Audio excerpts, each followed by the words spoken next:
the pool of Indigenous people on dating apps is relatively small.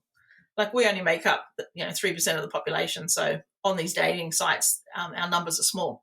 So the chances of knowing someone, another Indigenous person that is pretty high. One story was where a gay man had used a different name on one of these sites to protect himself from being known by his family and community because he hadn't come out in those spaces. And one of his cousins had also done the same thing.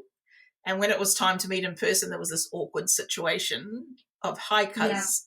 Yeah. So there's those things. And of course, for Indigenous people too, there's, in that circumstance too, where you're related. So, and sometimes we don't know those things because of the way colonialism has operated. Another participant spoke about body sovereignty, which I thought was quite interesting. And she said that white men have taken so much and get so much that she actively will not date or hook up with white men.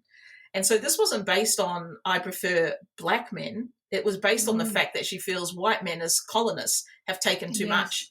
And so to understand this, we need to really understand the violent history of sex and rape of Aboriginal women, queer mob and children at the hands of white men, and how they've been protected. These kind of places are not necessarily safe places for Indigenous people. And I'd argue they're not safe places for a lot of women and queer mob in general. Like, you have to be very careful. But for Indigenous people, there's always those added layers. There's a lot of hate for Indigenous people in this country, which I'm sad to keep saying.